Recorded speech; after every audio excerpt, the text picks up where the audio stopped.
My name is Ned. I live a simple life. I wake pies and make the dead. Get down! That was creepy. I make pies and wake the dead. You were canoodling and cahooting, and you were cahooting to kill. You only got a minute. I know. 60 seconds. I know. No! You can't touch me. So a kiss is out of the question?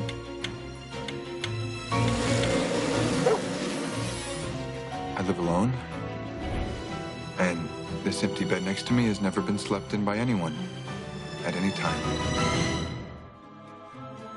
Brian Fuller is the great genius and visionary behind Pushing Daisies and has such a unique approach to really every aspect of the show. It all comes initially from his warped imagination. Brian Fuller is singular. He is original. You're not gonna watch a show and go, I wonder if Brian Fuller wrote that. You're gonna know he wrote it. I never know what he's gonna do, and I love that.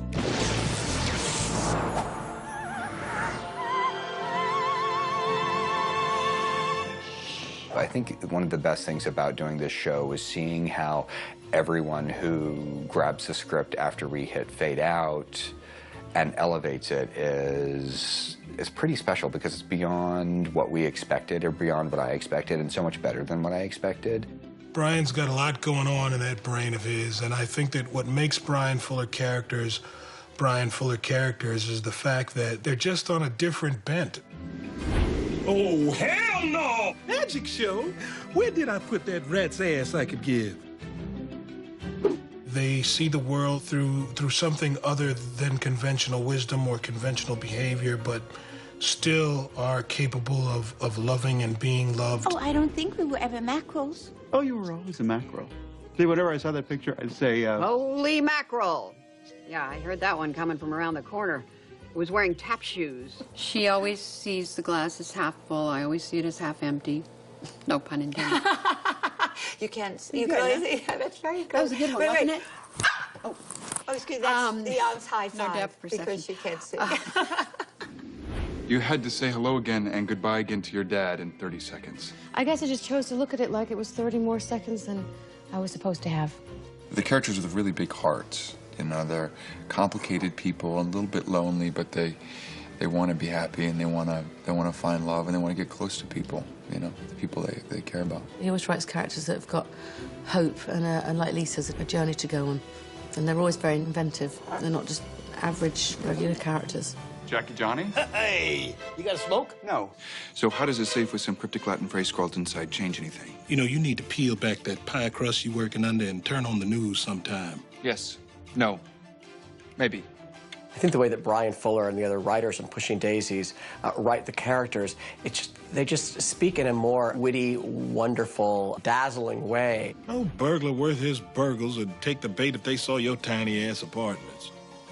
Well, I love to write slightly heightened dialogue just because it's more fun to say, and particularly with Pushing Daisies, which is a significantly heightened world, that it's fun to have people speak a little bit more, not elegantly, but written. Do you ever stop to think you're a little bit like King Midas, except substitute life for gold, and obviously you don't have donkey ears? Midas was a miser like Scrooge, but hungrier. I am a philanthropist. It really was a motivation out of, like, selling this world as a fairy tale book. I mean, it has the fairy tale aesthetic, so the dialogue should kind of fall into place with that global aesthetic for the series. Amen. And while I might be shocked and amazed to see your aunts walk in again, people who are dead but not dead traditionally come up against angry mobs with pitchforks and torches. Well, one of the reasons I love the dialogue to this show, it is very tricky to get in your mouth, but it's very musical. It's probably why I can deliver it. This rifle is gonna go away in a little satin-lined case with the trigger locked and the safety on. I quit!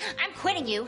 I think of everything as almost like a little song or a little scenelet, and I always think, wonder what kind of instrument Brian is keeping from us. I always tell the cast, I always getting boned with the hard monologues and the fast ones. Are you working a case? We'll break it down. Are there dead somebodies? Is it murder, missing persons? Who are the players? Lay it on me. Once you get it, you know, it's magic. I love magic as much as I love other forms of popular entertainment, like boxerati, taekwondo, cage fighting, or monster trucks on ice. we've just gotten good at memorizing those lines because we just get so many lines every day, and it's a lot of the twists and the turns on it. And it's very thick, dense, poetic language when everything's back to front and you're saying things 3 times. But you get used to it, and that's what makes Daisies what it is. If everyone just spoke naturalistically to each other, then it wouldn't be coeur de coeur, and it wouldn't be the land and world of Daisies.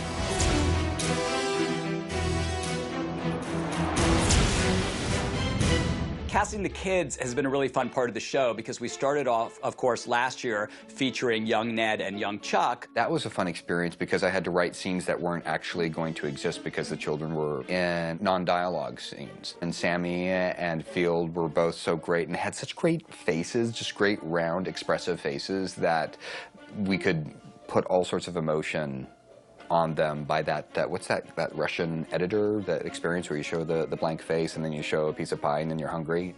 I think baby Ned is the most important younger character because that's what said the whole kind of Harry Potter-esque feel to it, and I like the way that all those parts of the story opens each and every episode, and I love that world, and I think Lee did a great job at being that little boy, and yeah, and who we just all love. He's the cutest kid. Mine, I kept thinking, well, she's quite tall, really, isn't she? Nearly half my size. And wonder what that's going to be like when she's 15. But she's great. I thought it's always fun to see. This year we decided to branch out, and we do start some episodes with young Olive and with young Emerson, and had such a fun time because we know the adult version so well, so it was really fun in casting, meeting all these kids and sort of guessing. And in most cases it's pretty obvious. We'd meet that kid and we'd say, she is young Olive, and there's really no doubt about it. It was cool to see young Olive. I was glad she got in there. She was so funny because she's petite like myself, and she had these big blue eyes and long blonde hair. The scene was her discovering that she wanted to be a jockey. And, of course, Olive was a former jockey, and it was so cute seeing her ride around with a toy horsey. The little Emerson is very dear, He's so indeed. funny. He had to have all his hair shaved off and wears the same big loud print shirts.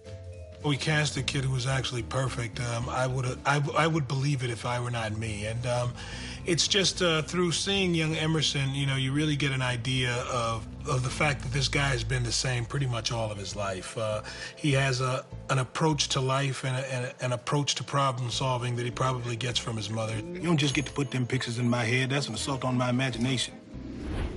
It's a fun world, and I really enjoy playing in it. And, you know, I think when you write something like Pushing Daisies, when you hit fade out and end of show, it ceases to be your own. It kind of belongs to everybody who comes across it, whether it's, you know, the fan of the television show or the people who are working on it, the cast, the production designer, you know, Jeff Johnson and our props. We have these ridiculous props that constantly come up. Holy Noah's nutty as a fruitcake hog. And he just takes the ideas that we pitch out very loosely and makes them better and makes them whole and brings them back to us. Every script we get, we have 2 or 3 days where I really only have a couple of days to figure out what a souvenir shark cup is going to be, which for people to say, oh, read that in the script, souvenir shark cup. Oh, okay. Well, it doesn't really exist, and if it does exist, it's in some faraway land that you can't get here in 2 days. So I've had, you know, I have to create these things. I have to come up with what a cup is and find a shark and bend it back and then realize it smells funny. So then I think, oh, how am I going to let the actress drink out of it? So I go and I find a Playtex baby bottle insert and shove it down in there so that she's drinking something that's sterile. As an employee of a show, the breadth of my creativity is dictated by the people who design at the top. It's Brian who gives me the creative latitude. That's right. Welcome to Betty's Bees. A happy hive's a happy home, and you can't be happy if you're dead. Like little stinging secrets that don't just sting you once, they keep stinging you until you're bloated and full of pus. My favorite set this year has been the Betty's Bees. It was sort of a bittersweet journey because we had to do it really quickly, and And this was an episode that Brian's had in his head for a long time, so he had very specific ideas. Well, we started talking about it last year because there was going to be this bee episode. And so he had warned me 7 times that this thing was coming up and that I should think about it.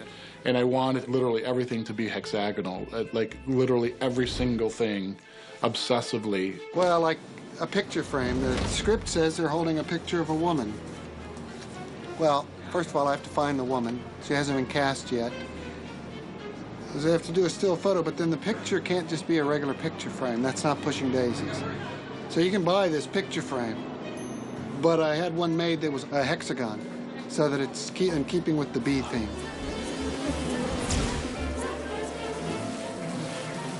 What we've done, and this I love about Brian, is that he communicates in references to movies.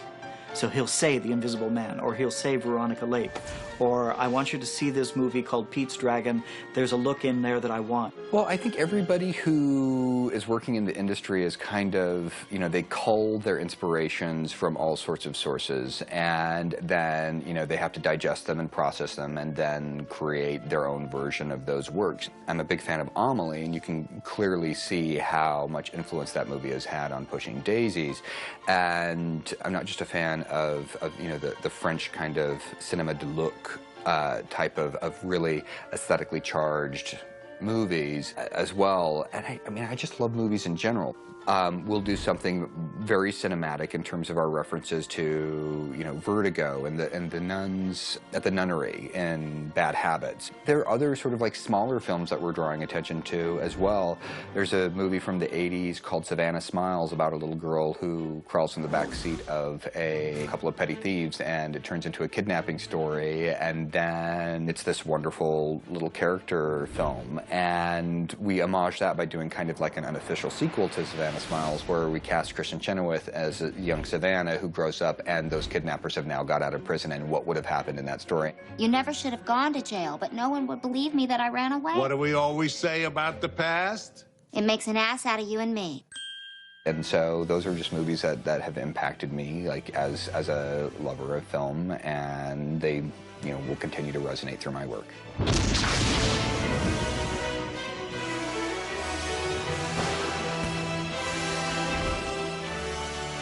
Now you see me.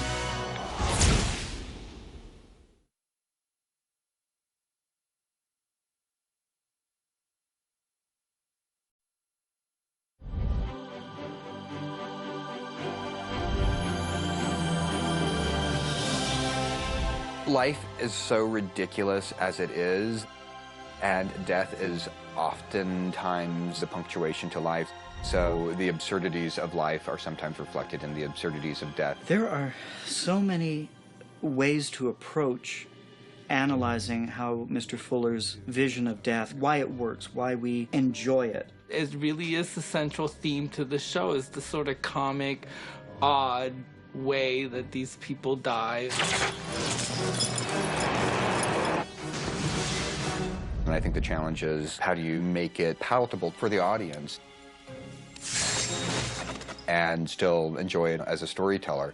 So we just kind of made it as fun and absurd as possible. There's one great episode we've got. The woman looks like a fried egg because she falls against the lighthouse with her raincoat on, and it melts, and she melts. Because what Nora didn't notice was her killer, who wanted everyone to notice her. When I get a script, I kind of hold my breath saying what's going to be the next thing. And when I read the death in that script, it wasn't something that surprised me that we went there. I read Shot with a Harpoon, and I thought, oh, good, I don't have anything to do this day. It'll go through. And then I read The Fried Egg. Whoa! What happened to her face? It was the first time I really couldn't wrap my mind around the concept of what this melted fried egg person looked like, because I couldn't figure out where, if you had a fried egg, where was the yellow from? Where was the white from? Should it be flesh colored? Is it like the clothing is there and the hands have melted and the head's melted? Or is the whole thing? This is a particularly odd mixture of things because it's part prop and part person. What's going to happen is this foam latex appliance, which is the part of her face melting into the egg, we'll put on here and color that up. and then she'll put her head through the hole in the fried egg, and the flange around the outside of this will be blended into the fried egg so that she becomes part of it. Looks like it's melting into this. Right. You'd have to create that. We'd have to create that. Right, which is going to give you something. Right. Then, of course, there's the lab. And what they do is take my drawings and my input from Brian and from the directors.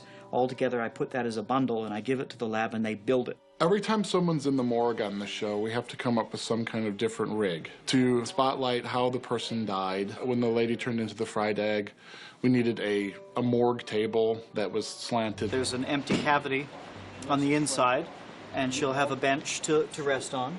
And then her shoulders will hold up the middle of this. Her face comes through the hole. Her hand comes out through there. Then we blend that flange that's loose onto the piece. So they will construct the big girl who melts into a fried egg. And then they bring that to me, and I put it on and paint it and put it together and make it happen on set. We don't really have that much time in our days to be able to do multiple tests. So really the day it works is often the day that we start. That's it. Yeah. Scrambled eggs for breakfast. There was a little piece of hair where we had to use a wig to mimic her hair to help blend the prosthetic piece. So we got a wig, we colored it, and we kind of blended it in. If we could just emphasize the hands as much as possible so we can give the impression that there is more of a person in there. And then things had changed already in the concept between when I sent that and when we had it on the set. So that again, we had a clearer idea. Suddenly this yellow hat she was wearing that was over her shoulders became the yoke. Now it makes sense. The white coat spreads out and becomes, now it starts to make sense to us. You good? Hey, Kristen, are you able to move your lips at all, like on the right side? Do some noises, make that rah. Keep going, keep going. Present conditions are cold, rainy, with a 100% chance that you're dead. We're hoping that you can tell us who killed you. Oh, hell, we got a melty mouth. So eventually it got narrowed down to a concept that we were all happy with. Oh my God, that was amazing. Check this out, Dave. Maybe we should do something. There was a guy where a horse trampled on his face and there's a horseshoe. I mean, I know it's a special effects thing, but you still think, how's that going to look believable? And every week our guys do it. They think about all those kind of things weeks ahead, so it's just exciting getting to the set and go, what delight have we got to see today? All the sad, pathetic, lonely ways you can die, we just kind of lean toward the comedy because it just makes it more fun. I think the point of the show is to have fun for an hour, and we don't like things to get too heavy, so we have to do that with the deaths.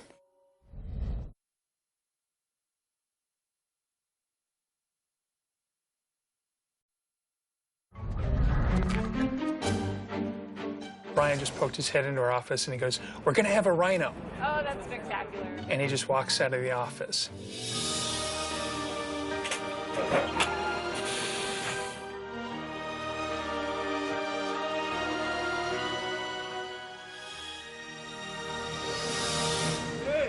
In the back of our heads, we were able to plan, knowing that we were going to have a CG rhino for some sort of sequence. And action. For pre-production, we got the script, we were able to look at it. I'm like, oh, the rhino charges out of the back of a van, hits a couple of cars, and then goes off into the distance. We'll give the script and it'll detail the action of what the rhino needs to do. And then at this point, the director would bring in a storyboard artist, and we'll get an idea of exactly what kind of coverage we're going to be getting on the rhino. And action, door. And then from there, it's talking with all the other departments that we're going to be interacting with. Usually we have a visual effects meeting where we have other department heads. We get in a room together, talk specifically about visual effects.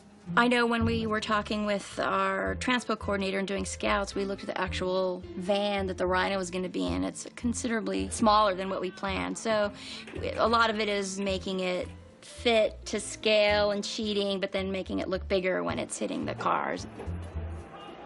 The storyboards are great just for figuring out what we need from each of the other departments and how to tackle the shots. But sometimes logistics of shooting on location will dictate that we may not be able to get exactly what we want on the storyboards. So we need to be flexible enough on set that when there's things pop up that we can get the shots so that it'll work in production. Guys, listen up. We're going to rehearse once more, but when we shoot, these two cars are going to move. They're stunt rigged. This car here is going to go that way. This car is going to spin around and go to the tree.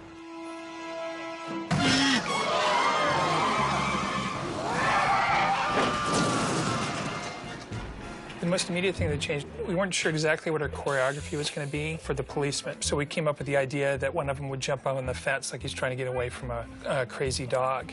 And then because the car was there, we knew the car was going to be rotating, we thought it would be cool if one of the stuntmen can jump on the car just as it's getting hit by the rhino.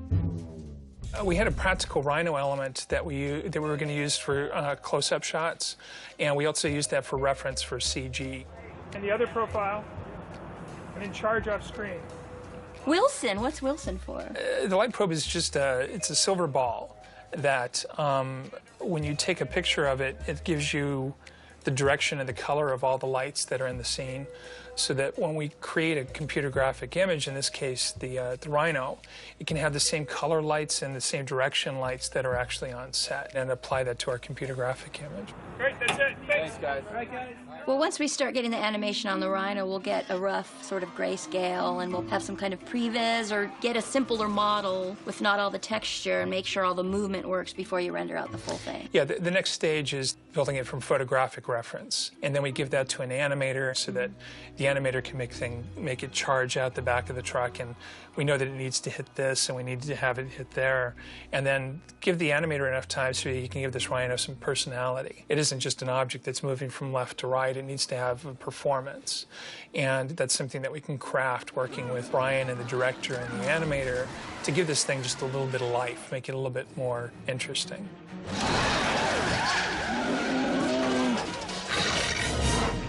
Faster than a speeding bullet.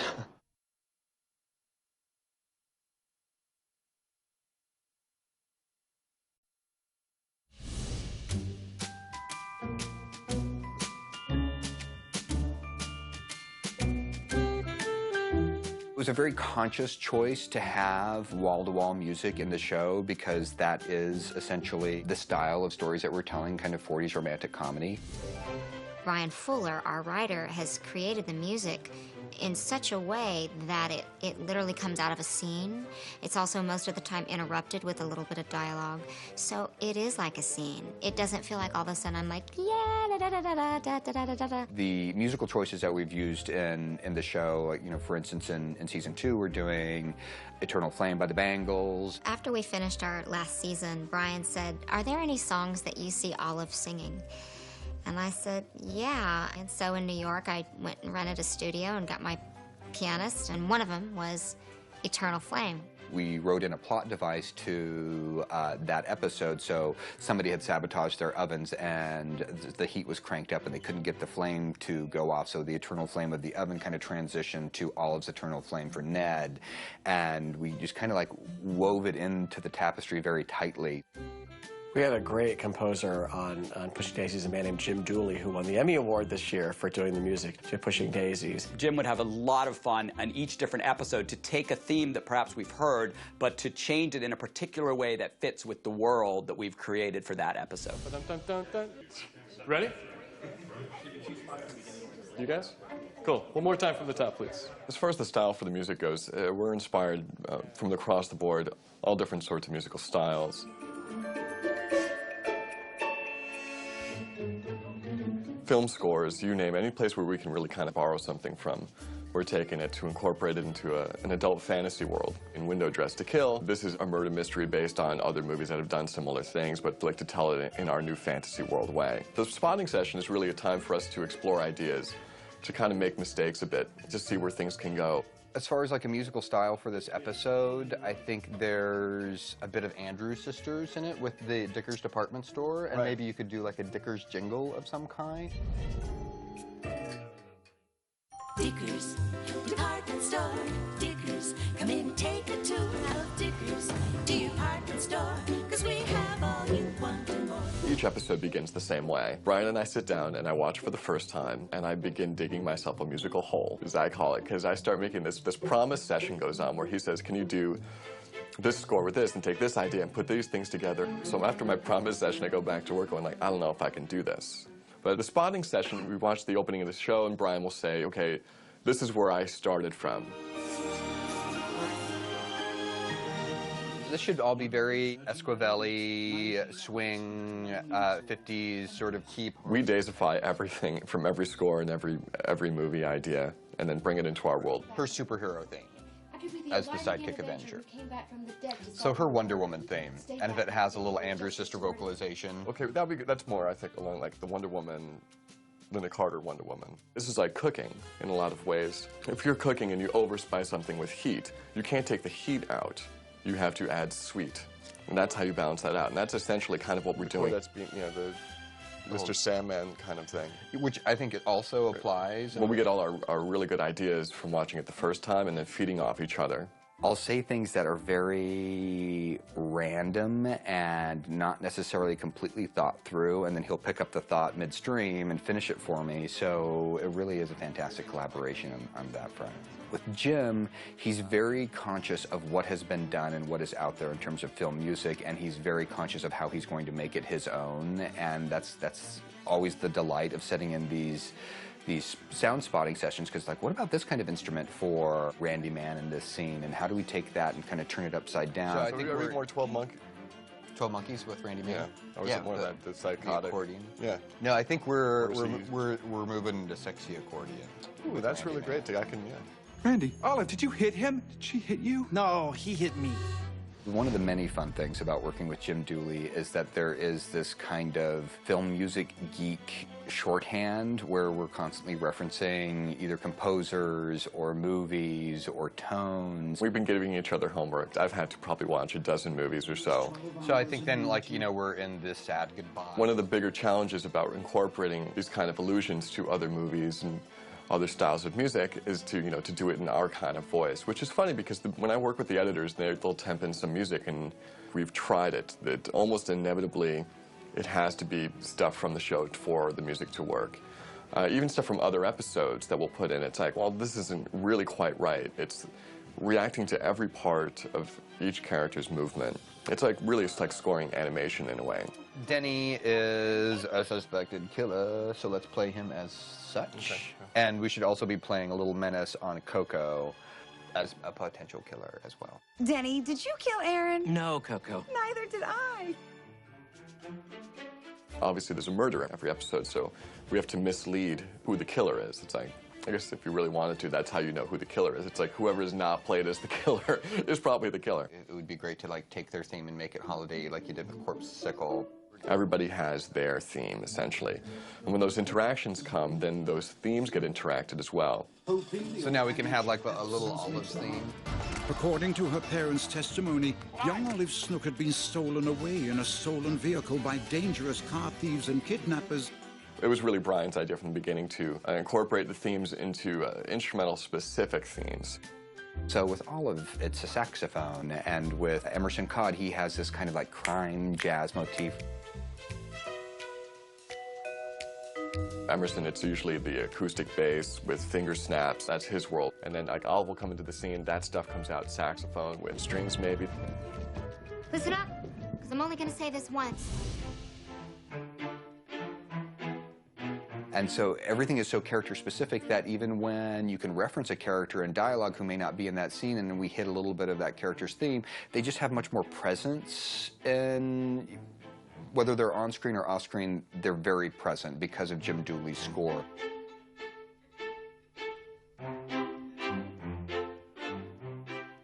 To have actual instruments being played on a soundtrack, and especially the quality of these instruments. So thank you all for playing them so well and being part of Pushing Daisies. Yeah. Thank you all very much. I think that his work is as good as anything you hear in a feature film today. He's really a genius, and as opposed to a film composer who might do a couple movies a year, this guy is doing music-heavy episodes every 8 days. And that's pretty remarkable.